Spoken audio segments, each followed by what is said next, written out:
Nous allons parler aujourd'hui des caractéristiques des animaux vertébrés. Ils ont un squelette interne.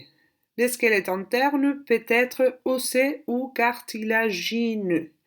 A ver, tienen un esqueleto interno, ¿vale? A diferencia de los invertebrados, que no tienen esqueleto interno, los vertebrados tienen un esqueleto formado o bien por huesos normales, ¿vale? Eso los conocéis perfectamente, o bien cartilaginoso. En este caso, los animales que tienen esqueleto cartilaginoso, que son fundamentalmente los tiburones, no tienen huesos duros, ¿vale? Es una estructura similar al hueso en cuanto a forma, pero es un tejido algo más blando. Seguro que alguna vez habéis comido cazón en adobo y parece que tiene como un huesecito dentro, ¿vale? Un huesecito pero que es un poquito más blando, es como más blandecito, pues eso es cartílago. También podemos encontrar cartílago cuando comemos, por ejemplo, las alitas de pollo o los muslos de pollo, entre los dos huesos hay una estructura blanquecina, eso es cartílago, ¿vale? Los animales que tenemos esqueleto óseo, que somos por ejemplo los mamíferos, además de huesos, entre un hueso y otro, en lo que son las articulaciones, existe una almohadilla de cartílago que lo que hace es evitar que se rocen un hueso con otro y se desgasten, ¿vale? Existen cartílago entre las articulaciones, entre todas las vértebras, etcétera, etcétera, ¿vale? Ils ont un système nerveux et des organes décentrés développés. Tenemos, en este caso, los vertebrados, un sistema nervioso y órganos de los sentidos muy desarrollados. Et ils ont des organes spécialisés lesquels se regroupent en appareil ou en système.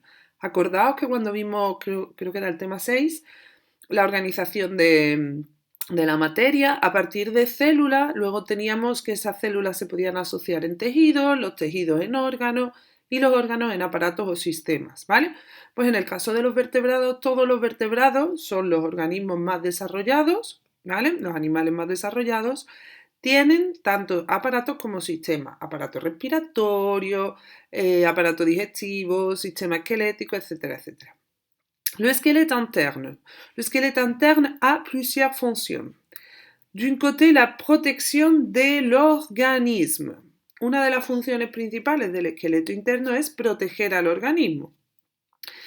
Por ejemplo, la caja torácica protege los órganos más importantes, los pulmones, el corazón. El cráneo protege el encéfalo, que es también muy, muy importante. Dar forma al animal. Si no tuviésemos huesos, pues seríamos como un blandiblue, no tendríamos una estructura, no tendríamos forma. Y por último, el anclaje de los músculos. Los músculos se unen a los huesos y cuando los músculos se contraen, mueven el hueso y provocan que se mueva el brazo, la pierna, lo que sea, ¿vale? Le système nerveux. El sistema nervioso está formado por el encéfalo, la médula espinal y nervios, en esta imagen no se ve, y nervios que recorren todo el organismo. Esos nervios, digamos que tienen dos direcciones. Uno, de salida, es decir, van a mandar órdenes, o bien que se producen en el cerebro, o bien que se producen en la médula espinal, y van a mandar también información de fuera adentro o de los órganos que tenemos en todo el organismo hacia el interior. Por eso, por ejemplo, sabemos pues, que nos duele la barriga, que nos hacemos daño y nos duele, etcétera, etcétera. Aquí en este caso tenéis una imagen de una pierna, ¿vale? Que le va a dar una patada a una pelota. El ojo, en este caso, es quien nos va a decir dónde está la pelota. Entonces, esa información llega al cerebro y el cerebro analiza dónde está la pelota y manda la información a través de un nervio motor a un músculo que se va a contraer y va a provocar que la pelota se mueva, ¿vale? Digamos que, como dice aquí, el sistema nervioso central es el que va a elaborar la respuesta, analiza la información y dice, vale, la respuesta adecuada es esta. Normalmente estas respuestas son bastante rápidas, ¿vale? Por ejemplo, cuando nos pinchamos con algo, nos quemamos, enseguida quitamos la mano, ¿vale? Pues eso es ha llegado la información de la temperatura hacia, en este caso como es una respuesta refleja, sería la médula espinal, pero bueno, hacia el sistema nervioso central, y el sistema nervioso central ha dicho, rápido, quita la mano que te vas a hacer daño, y inmediatamente lo movemos, ¿vale? En este caso lo que se produce en los dos casos, los dos ejemplos que he hablado, son movimientos. También pueden ser la producción de hormonas o de sustancias. En la expresión esta de se nos hace la boca agua, cuando llegamos a casa al mediodía, después de todo el día en el instituto, que venimos con un agujero en el estómago de hambre, y al llegar a casa huele a macarrones o a huevos fritos con patatas.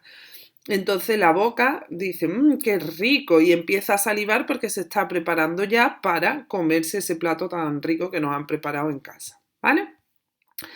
Por otro lado, pues como hemos dicho, los órganos de los sentidos están muy desarrollados y esto nos va a permitir una alta capacidad de relación, sobre todo con el medio. Dependiendo del animal vertebrado que estemos teniendo en consideración, pues pueden tener unos órganos más desarrollados que otros. Por ejemplo, las aves rapaces, las que son aves depredadoras, normalmente detectan a la presa desde el vuelo. Entonces, obviamente, tienen que tener un sentido de la vista muy desarrollado, ven muy bien, ¿vale? Tienen vista de águila, que se dice, porque se ven muy, muy bien, ¿vale? Nuestros perros, por ejemplo, habréis visto que los perros oyen cosas que tú dices, uy, ¿por qué está el perro ladrando si no se oye nada? Pues porque ellos tienen la audición, la tienen muy, muy desarrollada. Y luego, en cuanto a la función de nutrición, fundamentalmente nutrición, luego ya hablamos de reproducción, hay varios aparatos o sistemas involucrados. El sistema digestivo, es decir, la boca, el esófago, el estómago, el intestino, lo que van a hacer es extraer los nutrientes de los alimentos. Esos nutrientes van a pasar al sistema circulatorio, que en este caso es cerrado, es decir, la sangre no sale de los vasos sanguíneos, y está el corazón, que es la bomba, pero no sale de ahí. Va a transportar esos nutrientes que se han extraído en el sistema digestivo, lo va a transportar a todas las células. Esas células van a usarlos para construir, para renovar estructuras, acordaos todo lo que estudiamos en el tema 6, y luego van a producir unos desechos. Esos desechos los devuelven a la sangre y la sangre se va a ir al sistema excretor, los riñones, a limpiarse. ¿Vale? Entonces, en los riñones lo que va a ocurrir es que esas sustancias que se han producido en las células, que no son buenas, que son tóxicas, se van a filtrar como si los pasásemos por un colador y luego se diluyen en agua y se expulsan al exterior. Se expulsan al exterior a través de la orina, ¿vale? No confundáis con las heces fecales. Las heces fecales se producen en el sistema digestivo, pero las heces fecales son las sustancias que nosotros no podemos digerir, ¿vale? De todos nuestros alimentos, pues hay cosas que no vamos a digerir, que no van a pasar a la sangre y se van a expulsar a través de las heces fecales. Por último, en cuanto a la función de nutrición, necesitamos el sistema respiratorio. El sistema respiratorio nos va a proporcionar el oxígeno que vamos a utilizar para obtener energía. Acordaos de eso, para obtener energía, para eso vale el oxígeno, ¿vale? ¿Cómo obtienen oxígeno los vertebrados? Fundamentalmente o a través de pulmones o a través de las branquias. Y en el caso de los anfibios, además de pulmones, también obtienen algo de oxígeno por la piel. Una vez que ese oxígeno sea utilizado para obtener energía, se va a producir dióxido de carbono que tiene que ser expulsado. Va a ser expulsado exactamente igual, o a través de los pulmones, las branquias o la piel. Y por último, en cuanto a la reproducción es de tipo sexual, es decir, necesitamos dos individuos, un individuo masculino y un individuo femenino. La unión de los gametos de las células sexuales puede ocurrir o dentro de la hembra o fuera. Eso ya va a depender del tipo de vertebrado que tengamos en consideración, que iremos viendo más adelante. ¿Dónde se desarrolla la cría? Pues hay tres opciones. O bien que se desarrolle en un huevo, pero en el exterior, por ejemplo las aves, ¿vale? Son ovíparas, ponen huevos. Pueden desarrollarse dentro de un huevo, ovo, ¿vale? Que viene de huevo, pero ese huevo no va a estar en el exterior, sino que va a estar dentro de la hembra. Por ejemplo, los tiburones. Algunos tiburones, vamos. Y por último, vivíparos. Vivíparos, en este caso, se van a desarrollar en el interior de la hembra, ¿vale? Esto es todo por hoy, espero que lo hayáis entendido. Si tenéis alguna duda, por supuesto, como ya os dije, escribirme a irenepineda@isbrochoa.org y estas son las actividades que tenéis que hacer para hoy. De la página 194 la 8, la page 195 l'activité 9, page 208, 50 et 51. Para corregir esas actividades, acordaos que podéis acudir al formulario que os voy a dejar también en la segunda sesión y ahí veis si las actividades las tenéis bien o no, ¿vale? Un saludo.